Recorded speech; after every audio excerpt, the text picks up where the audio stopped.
Yeah, that's right. We're going to go down to the bareback ride, and we got your man, Jess Pope. Don't you have a little brother that rides also? I have two little brothers. Do they both ride bareback horses? Yeah, so Ty, he's on his cart. He rodeoed with me last year, broke his back. And then my youngest brother, Judd, he's a freshman in college, just starting to ride bareback horses. Been riding broncs for a while. Did your dad ride bears? What made? No. Or so they chose bears because older brother? Yeah, growing up, we just really wanted rodeo. My dad, he's an automotive teacher at a tech college, and Mom, she's got an office job in Kansas City, and grew up watching rodeo, PBRs and stuff when I was a little kid. Their mom, she used to have that great big camcorder on her side, and we had a yoga ball, and I'd sit there and whole PBR, I'd ride the yoga ball like as a bull, and so they got me into school, started riding calves, and little brothers followed right along, and youth rodeoed, and now we're here, really. Yeah, but why bareback riding? So dangerous, so rough. Because I'm a man. Attaboy, yeah. Because I'm a man. Yeah. No girl events like calf roping. That's right. Something like that. Yeah, there you go.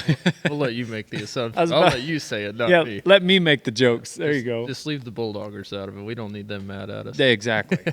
Yeah, you don't want to fight a bareback rider. Second would be a bulldogger, is what I think. That's my list. That's pretty accurate. List of events that I want to fight the least. Number 1 is bears. Number 2 is bulldoggers. You know who's at the end of the list? Who would that be? Calf ropers. Yep, that is true. That would be funny. Like after this, is like go out there and Shad just decks me, just wham, just knocks me out cold. How you doing? Yeah. Yeah. I have learned one way for the bronc riders to get them not to fight you. Generally, show up with a box of Twisted Teas, and they'll be your best friend no matter what. That's what it takes, huh? Yeah. This is just all me. Not real life experience. Okay. You're just assuming. I'm just an observer. You're making an assumption. Yeah, watching other people. What is something that you tell me something funny about Tim O'Connell? Something funny about Tim O'Connell. He's so intense, but you've got to have had a moment where. I've had lots of funny moments with Tim. He's actually like a small child, really. If you put him like in a group with kindergartners, he'd probably fit in right with. Really? He's like the worst rapper you've ever seen, but okay. Driving down the road, he'll take a song and completely make up a whole new word category for it. Okay. And it's absolutely horrible, and he just gets this little Tim O'Connell laugh on him, and man, that was good, huh? Yeah, Tim, that was so good. My ears were bleeding. That was sick, bro. That was sick bars you're dropping. Start calling you Zach Top. Has he ever had a good one, though? Like, surely if he's just had a bunch of bad ones. He's got a couple good one-liners that he'll get into him, but then it's about a minute and a half of rambling, and then he gets back into the good one-liner. I see. Okay. Yeah. Who'd you rodeo with this year, though? So it was supposed to be Tim and my brother and I, and then it was supposed to be myself, Colt Eck, and Ty. Colt broke his wrist and had some troubles with his back, so then ended up being me and Ty. Cade Saunier through some of the summer. Ty got hurt. Cade was hurt, so pretty well it was just me and my wife until like 1st of August when Cade and I started going together. I guess 2nd week August. Wow. I have seen or noticed, I feel like, an explosion in numbers for the saddle bronc riders. Mm-hmm. I feel like there's more saddle bronc riders everywhere. Yeah. Like these amateur rodeos, pro rodeos, college. It just seems like they're popping up. Have you seen that same thing in the bareback riding? Yeah, I feel like our numbers are really good for bareback riders. I feel like a lot of people have kind of realized, like in today's world, it's you either want to do it or you don't want to do it.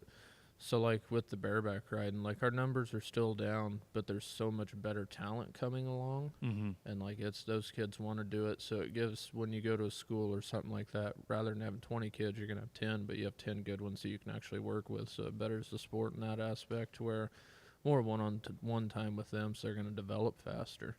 And, but I mean, you look at from 16 to 21-year-old kids, it's probably some of the best as a whole number that we've ever seen, honestly. Like, there's a lot of talent out there. How has, what is this, your 6th NFR? Be my fifth NFR. Fifth. Yep. How has this year been different than maybe some of the other ones? This year was pretty tough. I tried working out all through the winter, something different. All the way through to the spring, and none of my winter rodeos went good. And I thought, man, this will be it. I'm going to go out here and just kick their ass. I do every year in Vegas from working out for 2 months, and then tried it through the winter. I didn't really win anything. Felt like I was riding good, and I didn't rodeo hardly at all in the spring. Just wife and I have got our own place going now, and so it's been nice to stay at home, get all that going, get cows out to grass, stay super busy building, and so pretty well April, May, I went to like 2 rodeos, which was Guyman and Kansas City, mainly because they're close to home, and I knew I had the 2 to win it on, and I ended up winning both of them. But like entered every California rodeo, didn't feel like I had good enough horses drawn to make the $1,000 flight out there. That's just one way, and so I stayed home. I had a wedding the weekend of the Riggin Rally and stuff that I was best man in, and so I took off the following weekend in June. And that kind of started my year off. I was like 44th in the world or something. I may not even been in the top 50, and took off, and it's going to go good. Couldn't really draw good. And then 4th of July, I was like the silent guy. Like I won, I don't know, in a span of, 10, 12 days, I won just shy of 20,000. And a couple other guys that had good ones, good 4th of July's, like I was right in the hunt with everyone having a really good one. Nobody ever acknowledged it, and I thought, all right, this is how this is going to work. This will be good. And so I was just kind of the silent guy from the back. My July was pretty average.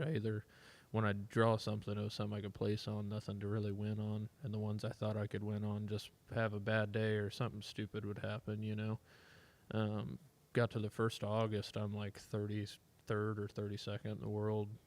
Had a really good weekend at Dodge City, won that, placed it everywhere. And like from then on, I had, an $18,000 weekend during Dodge City. The next weekend, Lovington and all that, I don't win a dime at any rodeo. Dang. And so then the 3rd week, I win Caldwell and Baker and have me another, $16,000, $18,000 weekend, climb up again. The following weekend, I win frickin' nothing. Dang. So, but once September hit, though, like got to Ellensburg and stuff, and I had a really, really good September. I won, I don't know, a lot of money. I haven't looked at it to see how much it actually was, but so what place do you come in? I'm going in 6th to the NFR. Golly, you went from 44 to 6. Yeah. Dang. It worked out good. Winning Puyallup helped a bunch. That put me up there in the top 15, and then ended up winning Sioux Falls at the end of the year. So it was really good, but there was times where I did not want a rodeo. Haven't you won the average 4 times? 3 times. 3 total? Yeah. Gotcha. That's crazy to think about. Yeah. I mean, because especially in the bareback riding, how many of the 6 guys that place in the average in the bareback riding cover all 10? Like all of them cover all 10. They're generally out of the 15, there might be 1, maybe 2 guys every year that don't get all 10 rode. Just something freakish happen in an eliminator pin, or for some reason they call you on a mark out or something like that. But 9 times out of 10, for some reason, yeah. It's never the bareback rider's fault. No, for some reason that judge dropped the flag. Yeah, buddy, keep that thing in your pocket. What are you doing with that? Don't grasp it. Let the kids play. Yeah, let the boys be boys. What's something that funny that happened this year on the road? I don't know. The fact that I wanted to go home the vast majority of the time. Not really? Rodeo, yeah. How old are you? 26. Why are you ready to go home? Dude, I was so soured up from rodeoing this year. Just couldn't win, couldn't draw. I was by myself, freaking traveling a bunch. And do you feel better about it now, going into the NFR? Oh yeah, I feel a little more exciting in late November. Yeah. To be honest, I was being a bitch and feeling sorry for myself. Like that's all there was to it. RC Landing and Ham and I had a pretty good talk, like the end of July during Cheyenne. So like, I kept having, this week's a big week. This is going to be my breakthrough week, and then it would just go to complete crap. And we had a couple beers, and I told him, I said, man, like I'm ready to freaking go home. Like I'm ready to cut it up as a loss. I'm the guy from the back, like can't draw them. When I do draw them, they freaking suck. Something stupid will happen, and RC kept telling me, man, just like, it'll be all right, get through it. And I was just frustrated. And then, like, once it clicked, man, it was fun again, you know, like, winning's fun, losing sucks. Are you in the draft for the Kid Rock and Rodeo thing? Yep. You are? Yes, sir. Whose team were you on last year? I was on the Jokers with Rocker Steiners. Are you still? Well, they probably kept Rocker Yeah, because they got to keep one and release one. Yeah. I mean, I'm assuming they would keep Rocker. Just I mean, because his dad is the coach. Yeah. Like, I'd be very, very shocked if I was the one that got kept and Rocker got put back up. How'd you do on the other one, on this first event? We were good. So I won I got on first, won that. Rocker got on second, had a rewrite. He won that deal, and then I got on to like advance to the 2-man, and I was against RC. And man, I don't know. I'm not a judge. Yeah. I losing then, but I sure thought we should have been in the shootout at the very end of it. I liked RC. I liked RC for our team. He ended up going on the free riders, but anyway. I was just curious. Yeah. Well, thanks for coming on. I appreciate you joining us every year, and it's great to see you back. What is your favorite pair of rock and roll denims? The vintage 46. Okay. With the V on the back of. Do you like the? What are you, double barrel straight guy? Yep. Red label? Me too. Yeah. Me too. I got a little bit of cake in the back. I gotta have something. A little bit. Hey, I hear you. Yes, sir. Well, thanks for joining us. We'll see you in Vegas at the NFR. Sounds good. Good luck, Jess. Thanks. Pow, pow.